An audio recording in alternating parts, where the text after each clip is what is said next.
Hi guys, it's Black33NA here, or Seth, and today I am going to be reviewing / having a discussion on the newly released The Amazing Spider-Man game.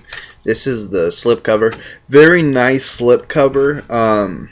It's embossed on certain areas, like half his head is raised, and then half his arm will be raised, and his hand will be raised. Try to give it that 3D effect. Very nice slipcover. I had no idea there was even a slipcover that was going to be with this. So very cool. Now, to the people that usually watch my videos, you probably know that I got robbed a couple weeks ago.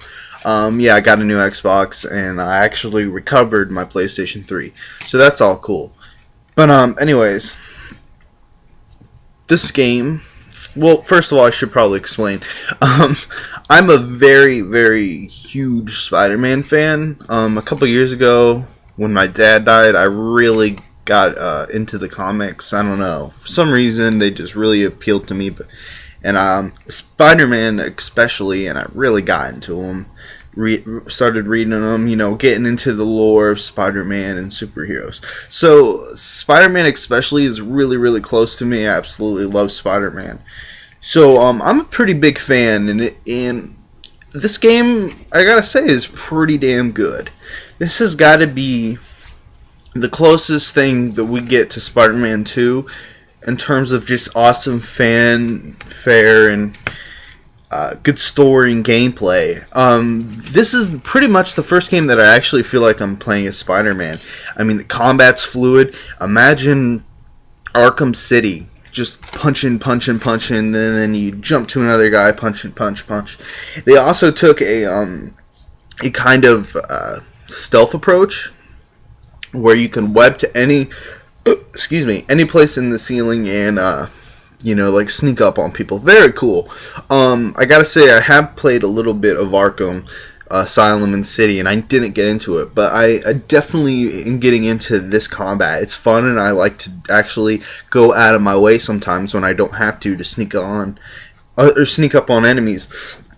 The graphics aren't the best graphics ever, but they're pretty damn good. I mean, swinging around the city is pretty, pretty. It's not the greatest, but it looks pretty good. There's a new mode called Web Rush. Imagine pressing RB, and you kind of go into a first-person mode where you can see out of his goggles, and you see like a silhouette of Spider-Man, and you just automatically click to that area, and you can like jump to, say, a flagpole. It kind of goes into a cutscene. Very, very cool. Very nice.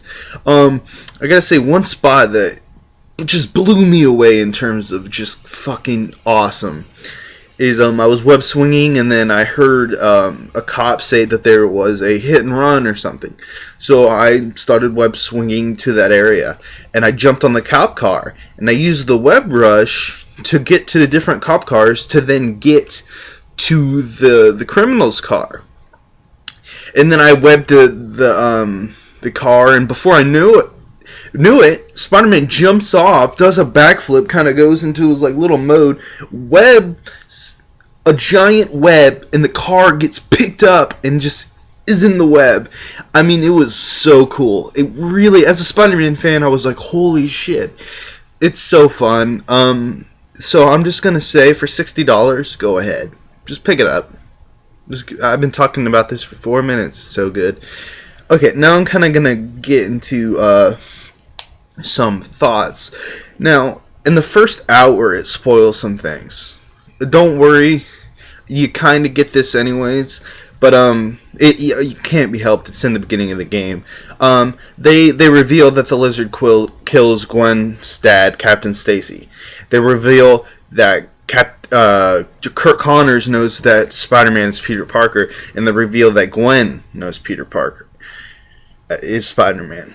Now, I kind of saw it coming because if you look at the Amazing Spider-Man, the movie, it looks like it's really a mixture of the spectacular, the amazing, and more importantly, Ultimate Spider-Man.